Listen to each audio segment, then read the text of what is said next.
अजितदादांच्या अपघात प्रकरणाच्या चौकशीसाठी निवृत्त न्यायाधीशांची नियुक्ती करा, रासपचे नेते महादेव जानकरांनी मागणी केली।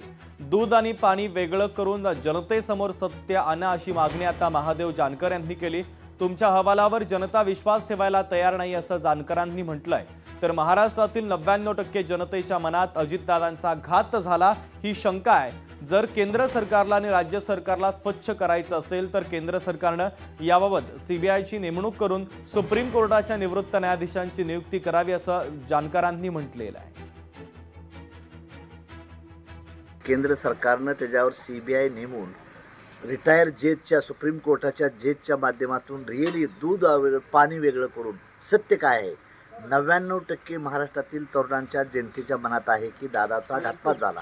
त्याचं जर स्वच्छ करायचं असेल केंद्राला आणि राज्याला तर तुम्ही सीबीआय नेमा आणि तिथं रिटायर जज सुप्रीम कोर्टाचा नेमून पाणी दूध का दूध आणि पाणी का पाणी होऊ द्या, सत्य येऊ द्या ना बाहेर। तुम्ही कशाला करू शकताय अहवाल आलं हे आलं हे असं काही सांगू नका।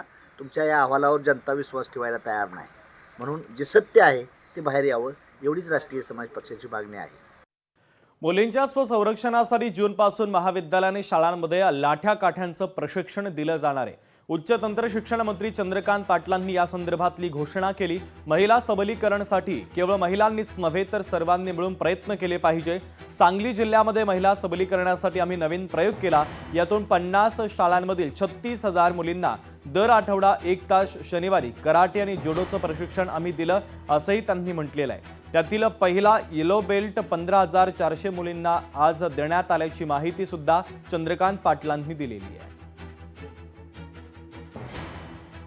अदर फी सुद्धा विद्यापीठाने ठरवून देणं, FRAने ठरवून देणं शुल्क नियंत्रणाने, त्यामुळे ती वाजवी ठरणं आणि ती सुद्धा सरकार देऊ शकेल का असा प्रयत्न करणं, म्हणजे ती ट्यूशन फीमध्येच टाकायची। म्हणजे आपोआपच ट्यूशन फी जशी आम्ही रिएम्बर्स करतो त्या कॉलेजला त्या शाळेला त्या मुलीच्या पालकांच्या वतीने सरकार देतं, तसं ट्यूशन फी आणि परीक्षेच्या फीच्या वरून अदर फी देता येईल का असा आमचा प्रयत्न आहे। प्लस 5 लाख मुलींना महाराष्ट्रामध्ये कमवा शिकामधून दरमहा 2,000 देता येतील का, जी अमाऊंट वर्षाला 1,000 कोटी होईल।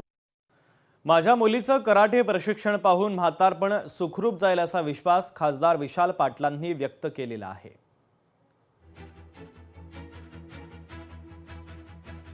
तर महिला दिनाच्या निमित्तानं कार्यक्रमामध्ये कन्या सबलीकरण उपक्रमांतर्गत मुलींचे मोफत सेल्फ डिफेन्स प्रशिक्षण पाहून मला माझ्या मुलीची आठवण झाली। मलाही 2 मुले आहेत, हे मुलींचे कराटे प्रशिक्षण पाहून माझे म्हातारपण सुखरूप जाईल असं वक्तव्य खासदार विशाल पाटील यांनी केलेलं आहे। तुमच्या सगळ्यांच्या मुलींकडे बघून आज महिला दिनाला आमच्या सुद्धा मुलीची आठवण लगेच झाली आणि एवढी चिमुकली सुद्धा एवढे छानपणे ते सेल्फ डिफेन्सचं प्रात्यक्षिक आमच्या समोर देत होती। हे बघून निश्चित वाटते की माझा 2 मुली असल्यामुळे माझं म्हातारपण सुखरूप जाणार, त्यामुळे काळजी घेणारी स्ट्रॉंग मुली आमच्या सुद्धा घरात आहे। लोकशाही मराठीच्या बातमीचा मोठा इम्पॅक्ट पाहायला मिळतोय। धुळ्यातील शिरपूर आरोग्य केंद्राची मनमानी पाहायला मिळालेली होती। प्राथमिक आरोग्य केंद्राबाहेरच एका महिलेची प्रसूती झाली। लोकशाही मराठीच्या बातमीनंतर वैद्यकीय अधिकाऱ्यांना खडबडून जाग आली।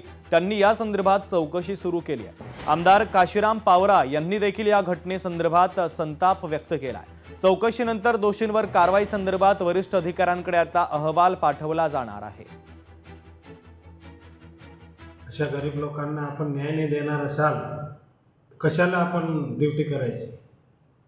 त्यामुळे मी सगळ्यांना प्रशासनाला सांगेन की सगळं प्रशासन जागृत व्हा आणि अशी घटना जर प्रत्येक रेषेमध्ये होत असेल तर हे दुर्दैवी आहे। आणि आमचे माता भगिनी असं रोडावर जर डिलिव्हरी होत असेल तर फार मोठं दुर्दैवी आहे। ते प्रशासनाने सुधारणा करावी। लोकशाही मराठी ऐका, पहा, जागरूक रहा।